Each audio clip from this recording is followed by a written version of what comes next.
Swat.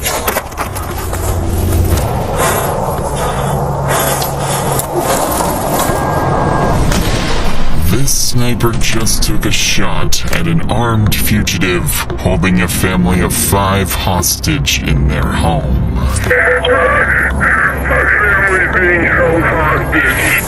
The gunman, Joseph Anthony, is a man with a purpose. He has a vendetta, and he's going on a rampage, planning to kill his ex-girlfriend and multiple other people who wronged him in the past.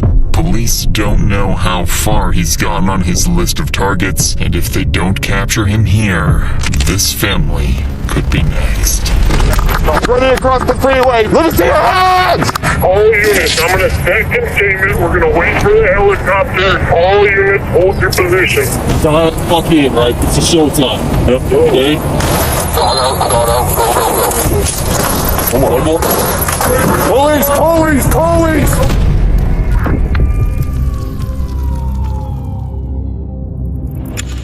It's Thursday, September 9th, and the first sign that something is seriously wrong comes from an alarming 911 call. It's okay, 911. What is the address of the emergency? Leighton. So my brother, he's on the loose right now, and he's here to kill his girlfriend a couple days ago. He just showed up at my house. What's your brother's name? Joseph Manhard. He has a firearm on him, and he is armed. Where is he? He's outside my front door right now. I need the cops here ASAP. I've got units on their way, okay? Okay, you gotta hurry. Okay. You gotta hurry though, I'm dead serious. Just 24 hours earlier, Joseph Manhard kidnapped his ex-girlfriend, assaulted her, and threatened to kill her. After managing to escape, she called police, triggering an arrest warrant for Joseph's immediate capture. Since then, Joseph vanished, and police had no indication of where he might strike next, until now. With an active warrant and a report that Joseph is armed and dangerous, officers are dispatched immediately, advancing towards the house, fully prepared for a shootout. I just talked to the homeowner. He said that if he didn't drive, the only place he could have went is hopped the fence and is barricaded in that shed that Swenson's got a view on. So he said the best way to go through is us just knock on the door. He'll let us in. We'll go through the house and clear the shed. We're ready.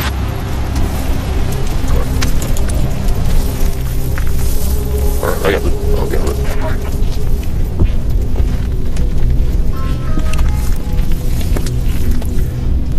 Bye. You want to show us where to go? And where's the shed? You got me? I'm gonna have to go through and hit it and come swing it out wide. Swing out wide and I can step in the front. Okay.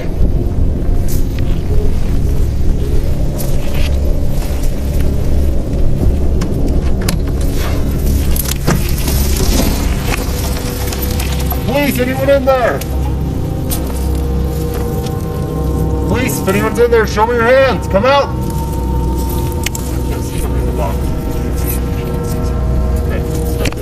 Okay.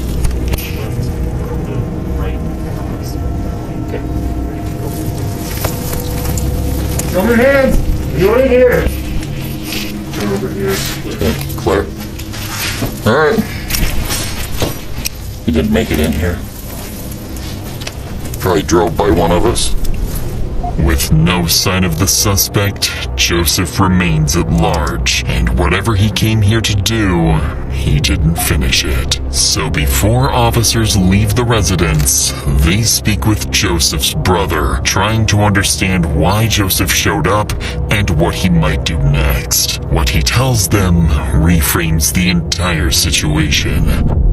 According to his brother, Joseph didn't come here randomly. He was likely looking for his ex-girlfriend, the same woman who escaped his kidnapping just a day earlier. The two had recently broken up, a split that left Joseph without stable housing and increasingly angry. His brother also tells police that in recent conversations, Joseph had been talking about tying up loose ends and ending it all. To officers, it begins to sound like Joseph isn't just running. He may be moving with intent, driven by a personal vendetta and targeting people he believes have wronged him. If that's true, it has never been more urgent to locate Joseph before he reaches someone else.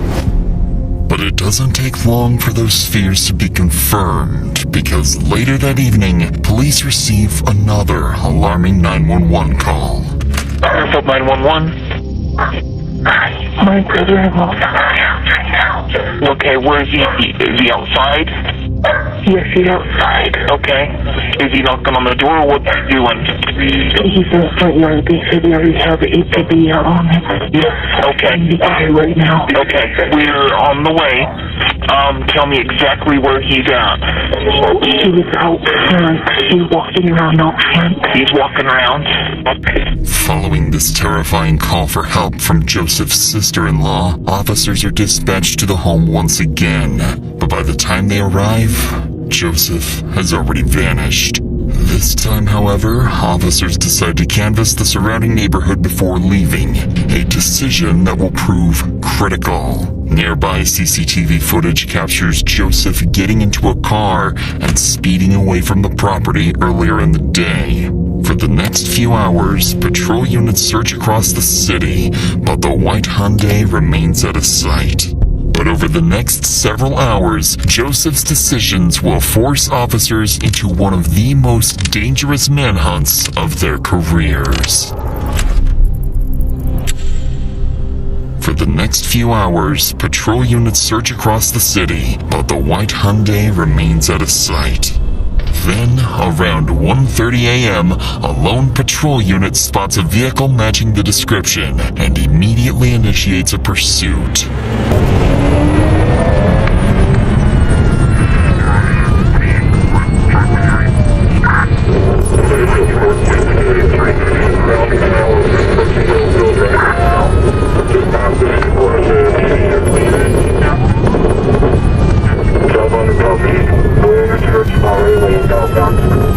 Just as the officer begins to close the distance, he suddenly loses sight of the car Joseph is believed to be driving. But just minutes later, as patrol units continue canvassing the area, one officer spots Joseph's car parked on nearby train tracks. With no way of knowing whether Joseph is still inside or hiding close by, the officer cautiously approaches the vehicle. Okay. He went right through. Hey, I have civilians here saying that there's a car parked on the tracks of Building Hotel 3 on the southwest end. Can I get a couple more this way? So you want to cut it that way? Thank you.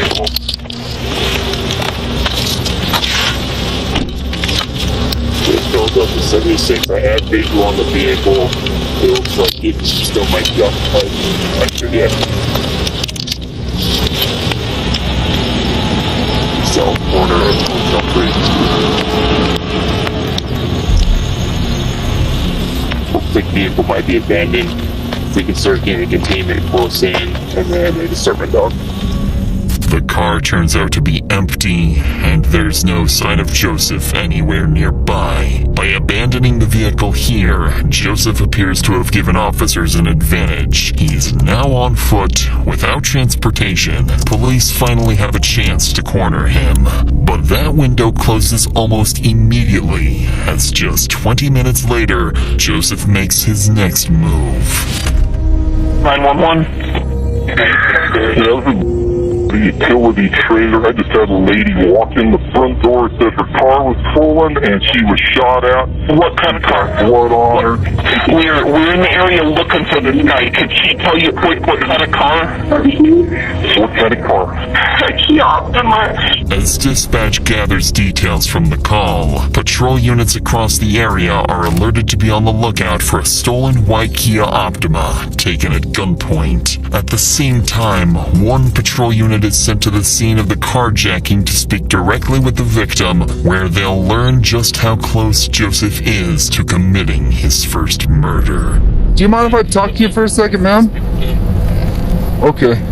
you mind just telling me what happened? So I was sitting in my car and he was like, hey, do you have a cigarette? Or no, he asked me if I had a lighter, sorry.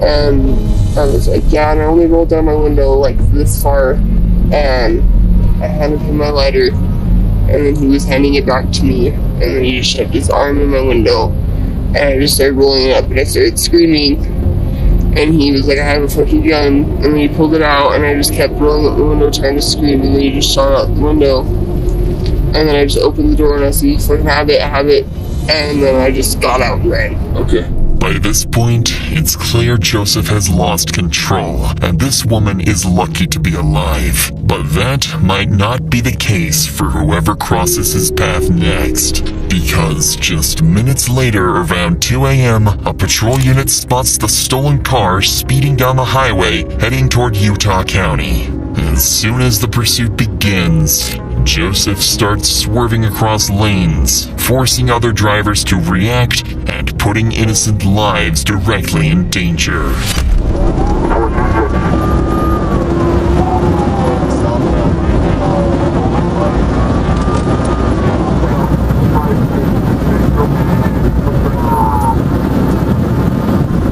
Joseph refusing to slow down, it's only a matter of time before someone gets hurt. So to bring the pursuit to an end, an officer approaching from the opposite side of the highway pulls over and prepares to deploy spike strips. At highway speeds, there's no margin for error. The spikes have to go down seconds before Joseph reaches them. Too early, and he'll see them in time to swerve around and put innocent lives at even greater risk.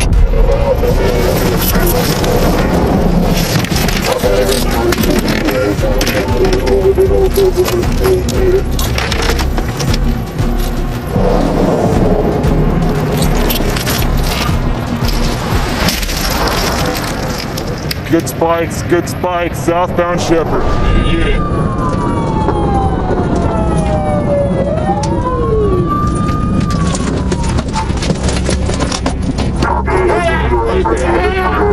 Running across the freeway. He's in the northbound lane. Red jacket. Let us see your hands. He's hopping the fence. He's over the fence now. We need units to frontage. He's on frontage now. Going to housing complex over here. By a white fence is about to hop. He's hopping it into someone's backyard. After abandoning his car, Joseph runs towards a residential area surrounded by homes where families are asleep inside. Knowing how dangerous and unpredictable Joseph is, officers now have to cut through the busy highway and move quickly to find him before anyone else is put at risk.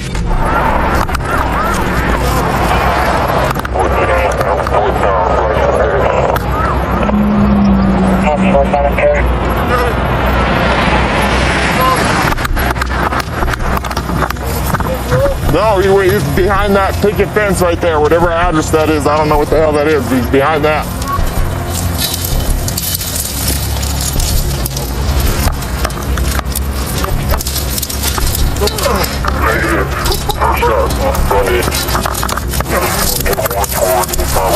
What's that? Going 20-25 north. Okay. We'll take him out that way. Over this vinyl right here. That's where he went, in this backyard. Copy, Center Line will be headed our direction shortly. Where are you? He hopped this one right here. All units, I'm going to set containment. We're going to wait for the helicopter. All units, hold your position. Don't go walking around. With Joseph disappearing into a residential area, the situation becomes far more unpredictable. By now, more than 30 officers are flooding the scene, and without coordination, every decision risks putting innocent families in danger. This is when Sergeant Sheldon arrives and takes control.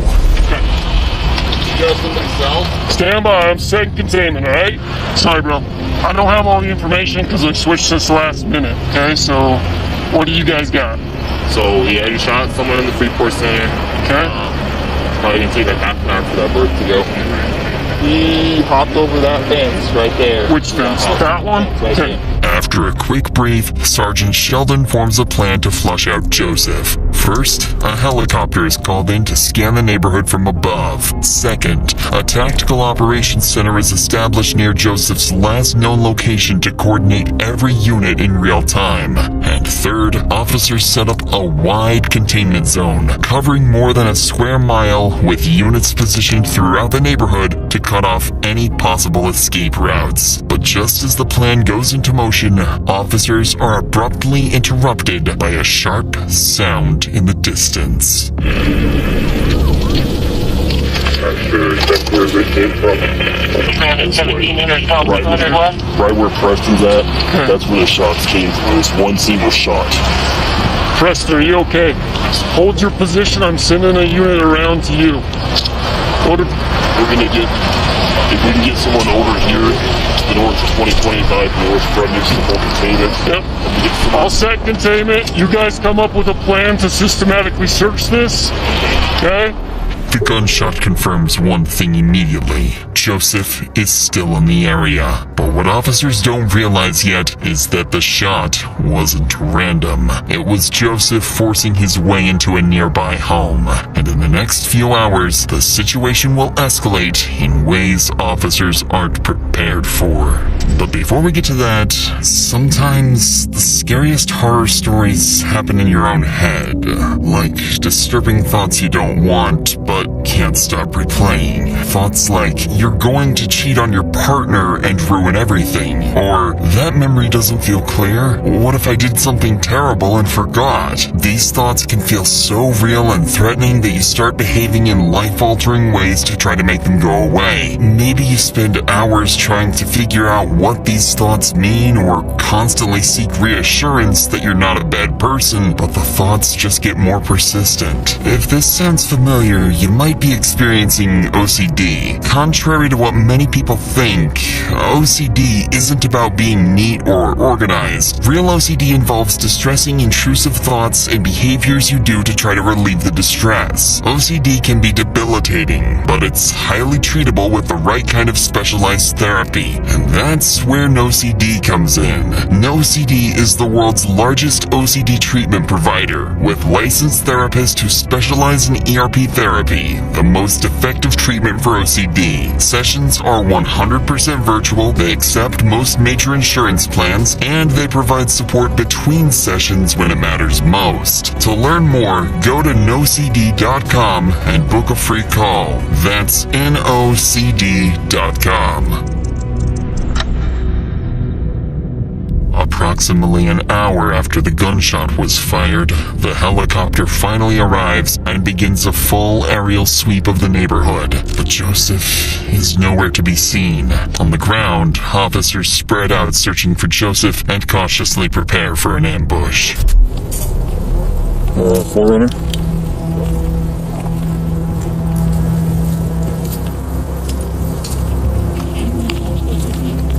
Gotcha. Contact the homeowners already?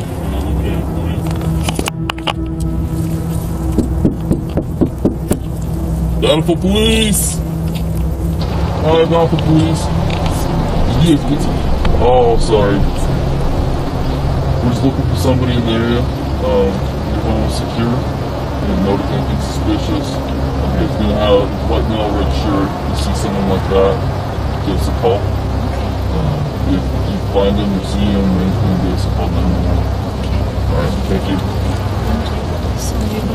No, you're good. Fine. Just make sure you lock your door. What the hell is this guy with us? It's driving me crazy.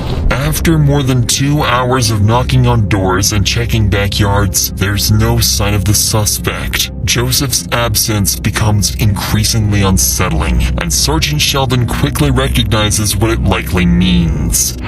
If Star 9 can't find him, we have a totally different situation, right? Because he potentially could be in any one of these houses. He could be taking people hostage. He could have broken in and it's unoccupied, right? So we have all of this shit that we're going to have to filter through. And that's going to have to take How many houses are we looking at? resources. I would estimate 8 on this side, 6 to 10 on this side. At this point, Sergeant Sheldon and his team are forced to consider multiple scenarios, including a barricaded suspect holding hostages inside. But they won't have to weigh those possibilities for long, because one phone call is about to answer that question for them. 911, what's your emergency? My family's being held hostage. Immediately after this, officers spread out and quickly locate the caller nearby, Chris Samuelson, a father who managed to escape the house just moments earlier. What he tells them is chilling. Inside the home, his wife, 2 daughters, and his daughter's boyfriend are still being held at gunpoint, and Joseph is inside with them. With this new escalation, Sergeant Sheldon knows this is now beyond the scope of a standard response and prepares to bring in specialized tactical support. All units, priority traffic. All units, priority traffic. We have information from a citizen leaving a house. Oh, jeez. All bountiful SWAT return to talk. All bountiful SWAT return to talk. Victim's wife, daughter, and daughter's boyfriend are all on the couch. Suspect was sitting in a chair just behind the couch. The daughter, he has another daughter that is sleeping downstairs that should be waking up in the next couple of minutes. Suspect gained access to the house through an unlocked window in the basement. After SWAT teams arrive and are quickly briefed on the situation, they begin coordinating their next steps, preparing to establish containment and open negotiations with Joseph. But before a plan can fully take shape, someone is spotted exiting the back door of the Samuelson home. He's 60 miles from the one side. So they're face is it female come out one side? So, okay. Miraculously, the daughter who'd been sleeping in the basement somehow managed to slip outside without Joseph ever noticing. And without realizing it, Joseph's hostage count is now down to 3. With that update, commanding officers begin reassessing the situation in real time. They review everything Joseph has done over the past 36 hours and determine that he has shown a complete disregard for human life and willingness to escalate when under pressure. Based on that assessment, commanders make a critical decision. SWAT teams are authorized to use deadly force if a clear opportunity presents itself. From this point forward, the priority is clear. Protect the hostages at any cost. Dial fuck in, right? It's a showtime. Yep. Okay? Dial in, make sure we get squared away. Some like cities and down as well.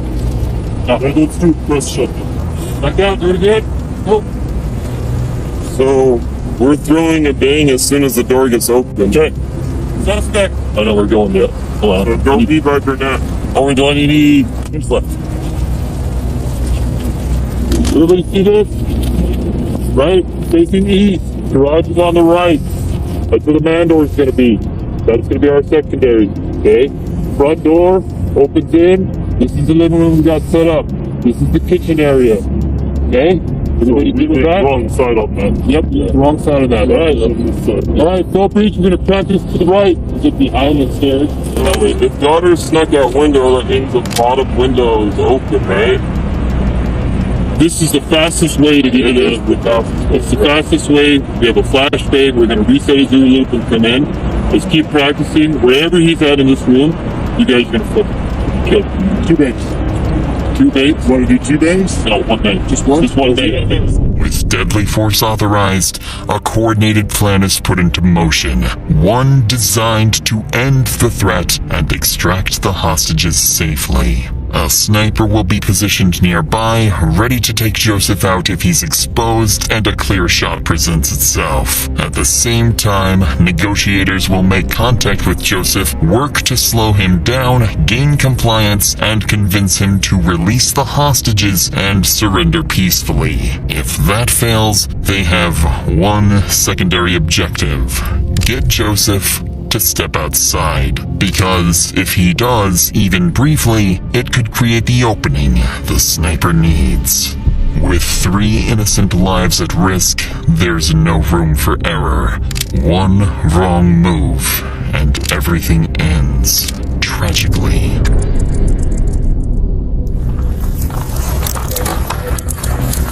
We're good. Thanks, man.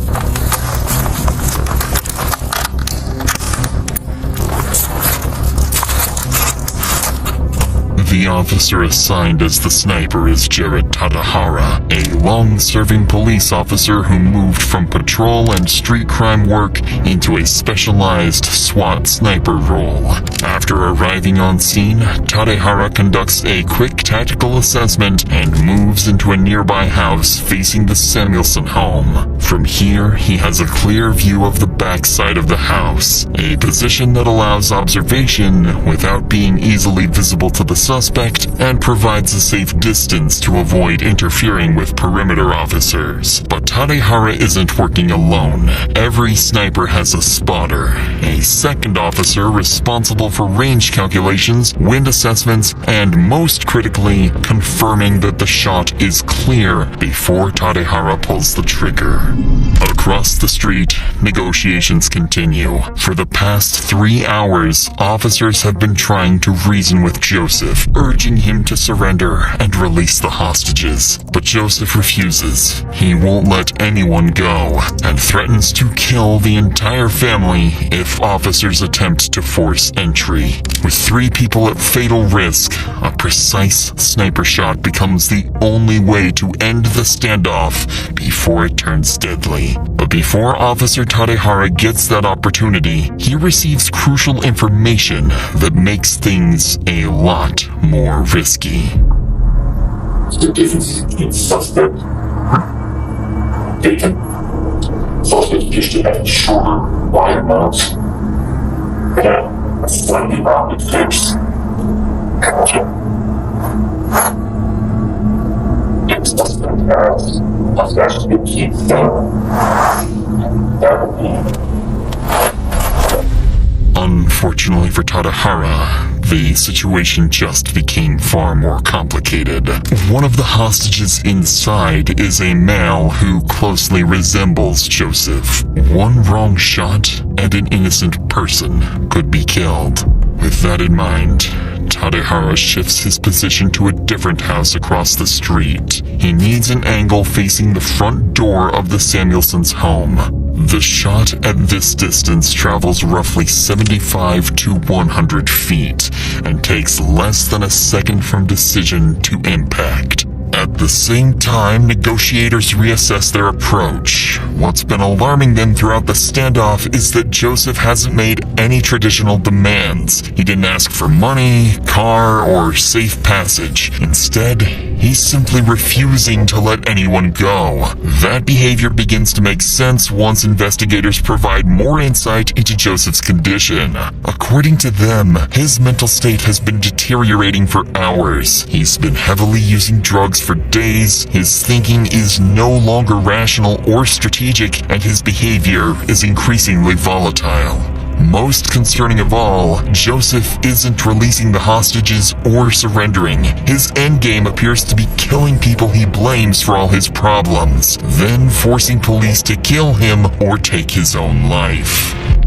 Because of this assessment, SWAT officers remain positioned far back to avoid provoking him. Negotiators then ask Joseph to step outside the front door with the hostages to prove they're still alive. If he does, it will give Tadehara a clear view and a chance to take the shot. It takes time, but Joseph eventually agrees to walk to the front door with the hostages while warning he'll shoot them if officers make any aggressive moves. After 2 days of chasing Joseph, officers finally have a chance to bring his violent rampage to an end. With the SWAT team nearby staged for immediate entry, Officer Tadehara prepares to take the shot. He stabilizes his rifle using a bipod, a small stand attached to the gun, then lies prone, steadies his aim, and slows down his breathing. A few seconds pass, and then the front door begins to open.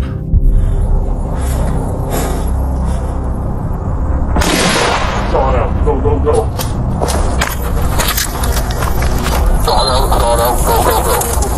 We're